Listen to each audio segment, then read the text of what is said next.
In this installment, we're going to keep the ball rolling with the Monday slate on DraftKings and Fanduel. Let's get into it.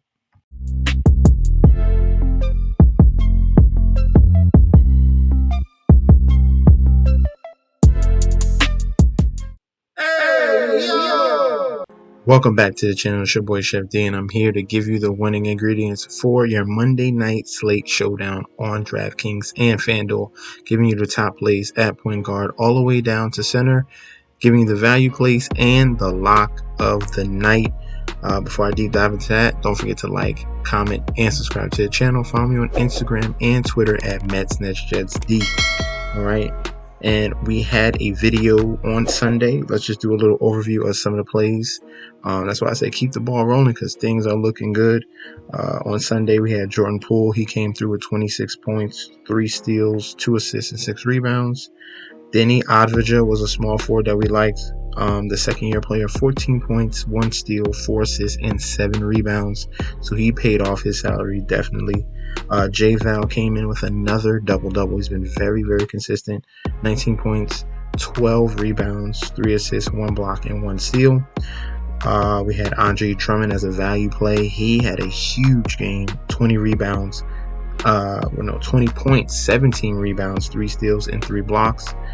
And then the lock of the night was Jason Tatum.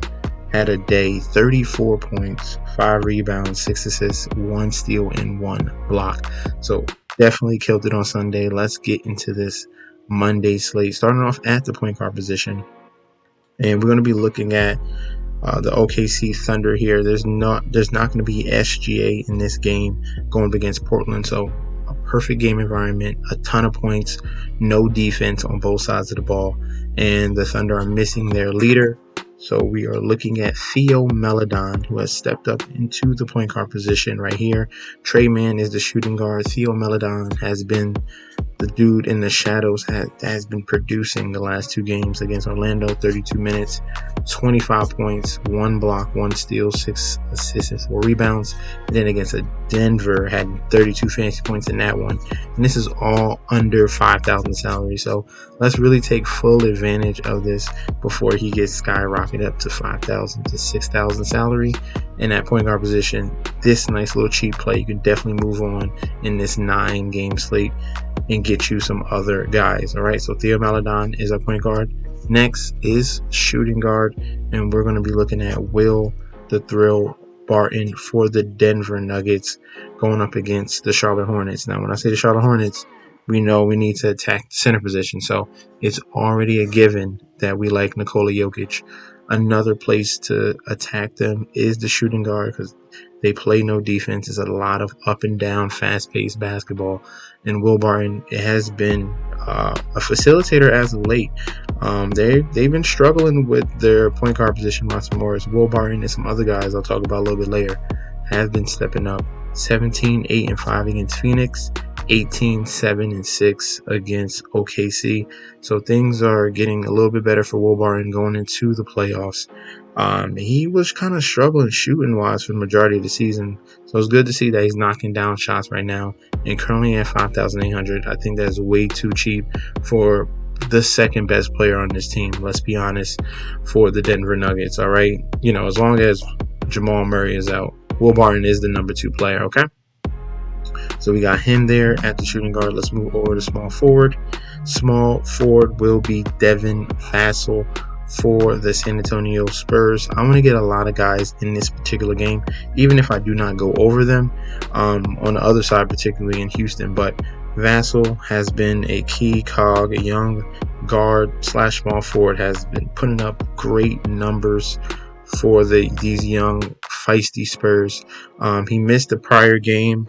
But now he is probable in this Monday game, so we're going to attack that position right there at 5,700. He's putting up double-digit shot attempts. He's chipping in with assists and rebounds. coming with steals 2 and 3 in the last 2 games. That's another bright side to see. And he's knocking down that 3-point ball. 4 of 5, 3 of 8, and 3 of 7 in the last 3 games going up against Houston. That's going to be another game environment that's going to be in the 120s, maybe even 130s, because these teams do not play defense at all. And luckily, both these teams can score. So definitely love Devin Vassell at the shooting guard position. Next will be a power forward, and we're looking at Alexei Pukek. How you say his last name? I don't know how to say it. Pukasevsky. That's how we're going to say it. I call him Pokey. We're going to call him Pokey. Pokey for the Oklahoma City Thunder. There's, like I said, no SGA.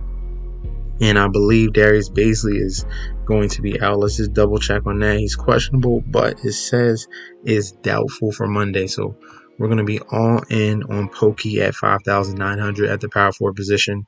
They have no other bigs, okay? And this kid has been stepping up. Tall, lanky. He can knock down the 3-point ball. He's not shy to shooting the basketball. He has size, so the rebounds are going to be there.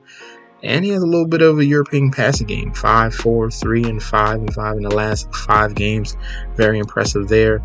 The blocking is there 2 against Orlando and 2 against both Orlando games. He had 2. And then steals. He's definitely getting you a steal per game at 5,900. I like the upside of him with a team going up against a team that struggles against bigs, okay? And that's pretty much it for the Thunder, because there's no James Earl Robinson. There's a lot of guys missing for the Thunder. Pokey stands out for me at 5,900. All right, let's go to our center position. In this game, it should be, hopefully it stays close, because Miami has been struggling as of late. They've been, 5-game losing streak right now? But now they're going up against the Sacramento Kings and Bam Adebayo. We have another great matchup here. So Hornets against centers, Sacramento Kings against centers. We got Bam Adebayo at a flat $8,000 salary. And this is a guy that can put up big numbers. Hopefully we get a double-double. He hasn't had a double-double in a very long time. Yeah, the last time he had a double-double was earlier. It was about 2 weeks ago. So that's not like him. He's been right there at the cusp with 9 rebounds in the majority of his games. This is a game environment that he can take full advantage of. With no De'Aaron Fox and no Sabonis, Bam Adebayo should clean up the boards, put up easy buckets, cause havoc down low with blocks, and chip in with a couple assists. So I like him at 8,000. It should be an easy guarantee 40 bomb going up against the Sacramento Kings. Let's go over to Fanduel and look at our value plays and just the lock of the night and anyone else I do want to speak about. First, we're going to talk about Bones Hyland. This is the 6th man for the Denver Nuggets. This is one of the guys I've been talking about that's been playing better than Monte Morris. They really need a point guard leader. Since Jamal Murray has been out, Monte Morris has been very up and down, not consistent at all. But Bones Hyland has been a highlight for their season. And this point guard / shooting guard right here can score at will. And he's been very effective coming off the bench. 24 fantasy points against the Thunder, 36 against Phoenix, and that 38 bomb against the Cleveland Cavaliers at 5,100. So they dropped his salary from what it was from the past 4 games. And this is, I already told you about this game environment. Charlotte on the second game of a back-to-back. We could see a blowout scenario with the Denver Nuggets really hammering down low with Jokic, and then having their second unit clean up in the 3rd and 4th corner. So I definitely like Bones Hyland in any type of game environment. If it's a blowout or if it's close, they definitely can utilize his scoring ability and assisting. All right, at 5,100. Let's see who we got left. And then the lock of the no. We'll save the lock of the night. There's one more. There's a couple more. I really want to just look at the Memphis Grizzlies, Desmond Bane and Dillon Brooks. Can't finish the video without them because John Morant is out. These are the 2 leaders on that team that have been taken over. The 3rd guy will be Jaren Jackson Jr., but he has a tendency to get into foul trouble. But Desmond Bane has been taking over the reins, similar to what Jordan Poole did or has been doing since Stephen Curry is out. Desmond Bane has been knocking down the threes, facilitating the ball more.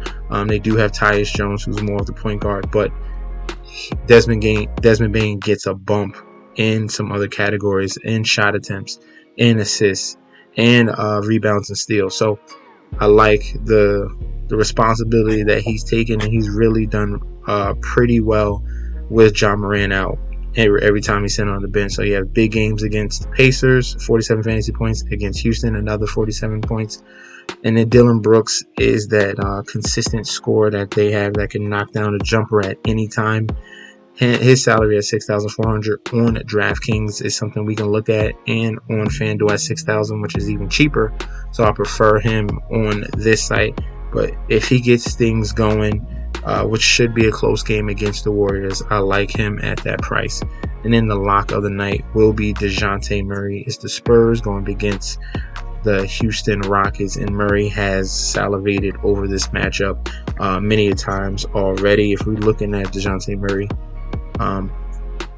in his previous splits against the Houston Rockets, he's averaging 58 fantasy points. All right, I love Jokic, but I want to get someone just a little bit different and even a better matchup. I think so, because DeJounte Murray's been averaging 23 points, 10 assists, and 7 rebounds, pretty much a triple-double, and he could definitely do that. And 3.3 steals, oh my God, this is a perfect game for DeJounte Murray at 11,000 salary. I think that's a fine price for someone that is going to get most likely a triple-double, all right?